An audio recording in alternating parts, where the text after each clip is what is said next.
TK421, wire 2 at your post. TK421, do you copy?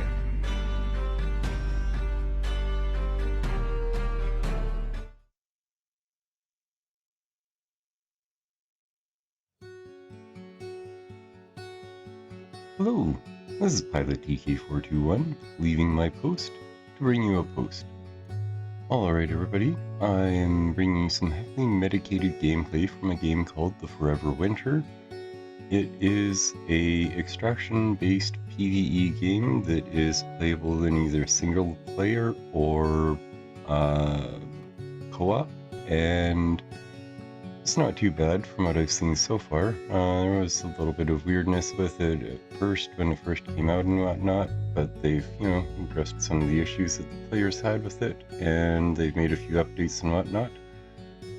So I thought I would check it out here. I have played around a little bit with it already and I've unlocked some stuff, but what I'm basically going to be doing is going on the training mission here.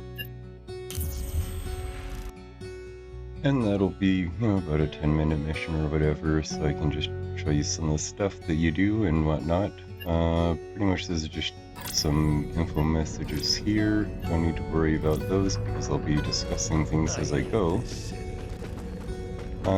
Player movement is, in third person, so I mean, you've got a little bit of momentum and whatnot to deal with, but overall it's not too terrible clunky or anything like that from what I've seen. And there's a little bit of clunk to it, but that's, supposed to be there because, you're carrying heavy stuff around and whatnot. But pretty much what's happened is there's machines and whatnot up on the surface that are, waging wars between each other, and humanity is left down here to try and, make the best out of the, worst situation and whatnot. And pretty much, wandering around here, there's not much to do because it's, the tutorial, but it gives you a sort of sense of the, type of setting that you're in, sort of a post-apocalyptic setting where, things are kind of bleak and miserable.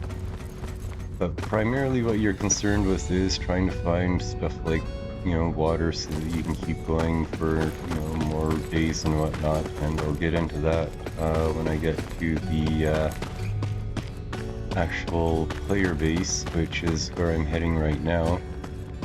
Basically the tutorial mission just takes you through this part here where there's, pretty much no enemies or anything like that, but it gives you a chance to get, used to the controls and whatnot. Some scenery, pretty cool. So I'm just going to carry on here. You can sprint, you can jump, you can mantle things. I think there's even like grappling hooks you can possibly get at some point in time, but I'm not 100% sure on that, so don't quote me on that. But there are different character types with their own different types of, abilities and whatnot, so we'll probably see at some point in time some cool new abilities.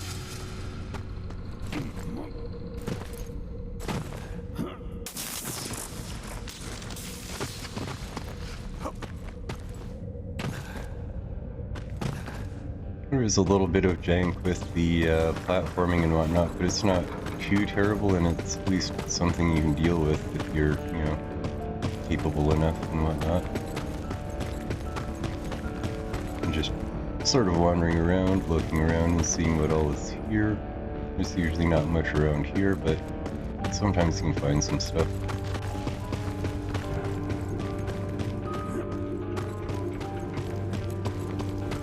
There's a stamina bar, and you do have to be, managing your stamina and whatnot, especially if there's enemies around, because stamina is everything in these games. Let's see, is there anything over here? What's this?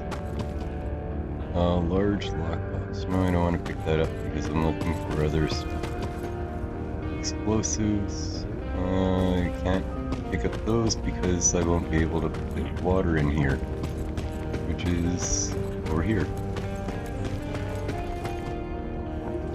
Now that's one thing that is a problem with the game, is you do have limited inventory. As you can see, you've got room for basically 1 day worth of water here in your large container slot. And then you've got a couple of smaller container slots here where you can toss ammo and whatever, and then another smaller container slot up here. But there isn't really any other items to loot around here, so I'm just going to be heading pretty much straight to the extraction point here, which is just at the top of these stairs here. Go around the handrail. Looks like they've got handrails here. It's kind of cool. Don't fall off.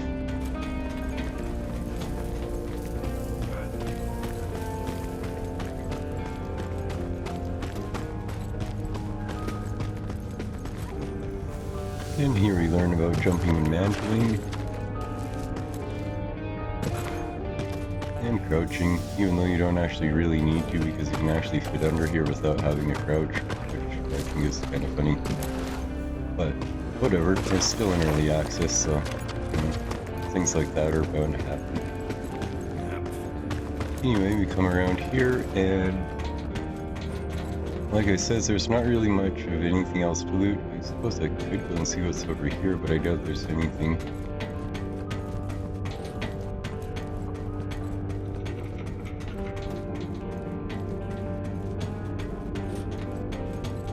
Nothing but a drop off.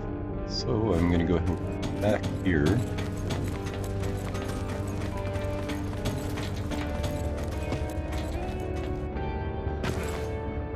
And there's obviously nothing over there, so I'm just gonna head over to the extraction.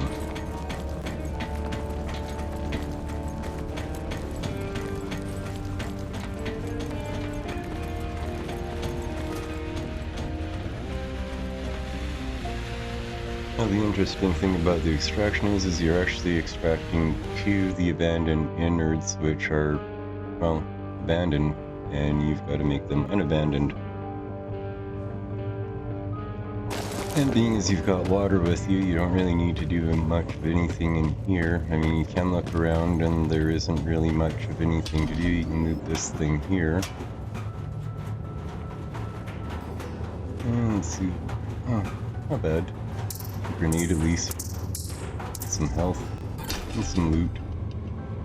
Oh, one thing I will note is there is ammo types, and if you press a button, you can switch your ammo type to surplus ammo.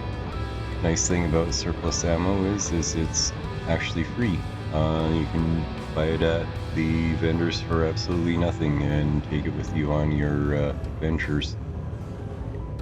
But it doesn't do the most damage out of, ammo types, and basically you're better off using like regular ammo instead of surplus ammo. But anyway, basically you got to take the water that you have and then drop it off over here, but when you do that, that will start a bunch of enemies spawning on the map. Well, not a bunch, but a few anyway. So what you'll have to do is you'll have to make your way back towards the extraction point without really dying.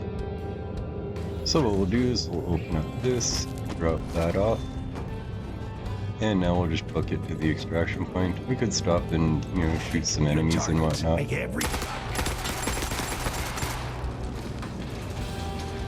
you can pick up the loot that they have too, but we're not really interested in that right now because we're just trying to get to the extraction point so that we can actually get to the innards so that I can show you the innards.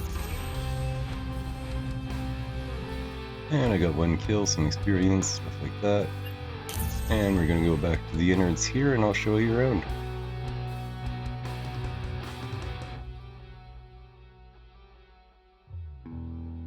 And normally what I do is when I get back from a mission or something like that, I just move everything into my stash, because that way when I go and I check my combat loadout, my rig is completely empty and I can stock it with whatever I need. Pretty much over in this area here is where you have your secret storage vault. The interesting thing about this is anything that you put in here will be safe. There are raids that happen when you reach like 0 water and stuff like that, and anything pretty much over here is going to be safe.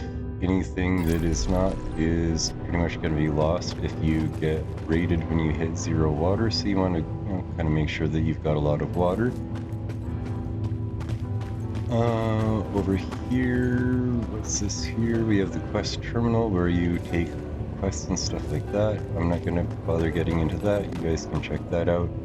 Here's where you can check out your combat loadout. And this is where you pretty much select the weapons that you want. The weapon modification is kind of interesting. I don't have the actual weapon in my inventory here, but I can show you the customization. And basically, change barrels, receivers, stocks, handguards, grips, what have you. Pretty much outfit it the way you want to and whatnot, for your playstyles and whatnot. It is non-functional because, like I says, the gun itself is sitting in the actual inventory, the player stuff that I was showing you earlier. But that's about it for that. Any of the stuff for your combat loadout comes from your inventory here. Down closer to the bottom is all of your ammo and grenades and stuff like that. And pretty much this is your regular inventory. Anything that you bring back from your missions will be, pretty much dumped in this area here. From, weapons and ammo to rigs to consumables and large items like fast travel drones and whatnot. Not sure what they do, but there's drones and stuff that you can build in game that do various things. Next thing is the region map. This lets you choose where you want to go to. I gotta head over here to the Scorched Enclave at some point in time here. But I'll get into that later. Over here is where you deploy from. You pretty much go over here, hit up the ready room, and you can deploy to wherever you've got selected on the map. And up here we have some vendors. If you check the donation box here, you can sometimes find items like, weapons and stuff like that. Or you can just toss weapons in there if you want, if you've got stuff that you don't really want or need. I think those are some sort of a shared server thing or something like that. I don't know, but I know that once in a while there's a weapon that shows up in that box there that you can claim for yourself. And over here we've got the pharmaceuticals and whatnot, so that you can, keep yourself healthy while you're out and about doing your, daily stuff. And over here we've got Bundleton. He's the rig guy, and you can pretty much, buy rig frames that you need for various different purposes and whatnot. Some of them will let you, repair weapons that are broken if you extract with them or something like that, because you do find broken weapons. But if you put them in the actual weapon slot of your pack, they will repair when you extract or something like that. Just something to think about or whatever. But yeah, you can pretty much attach other compartments and stuff to your rig to increase your carrying capacity. And eventually you will run out of stamina if you are, or carrying capacity if you're, carrying too much. But you can go and change your, up here. Here's a bunch of characters.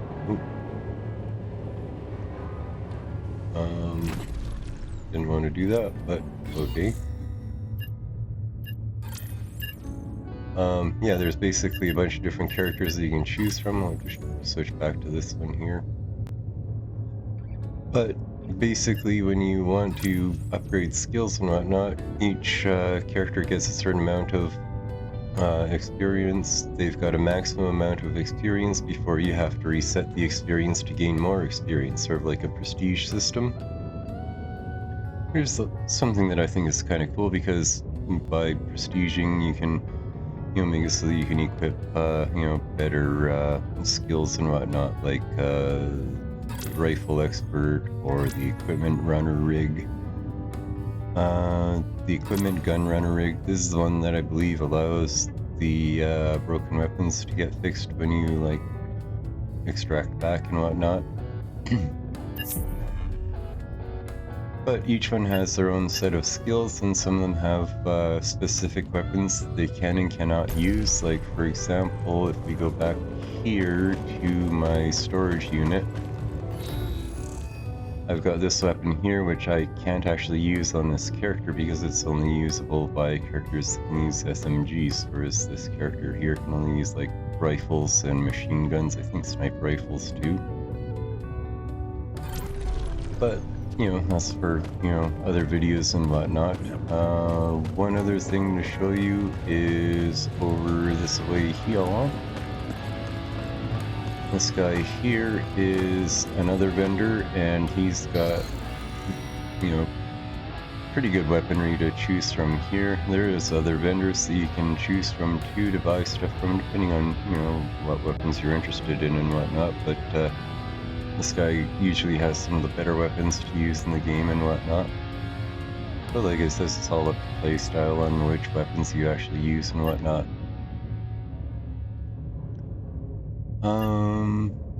This guy here, you can actually recruit AI to come with you and help you loot and defend you while you're out and about.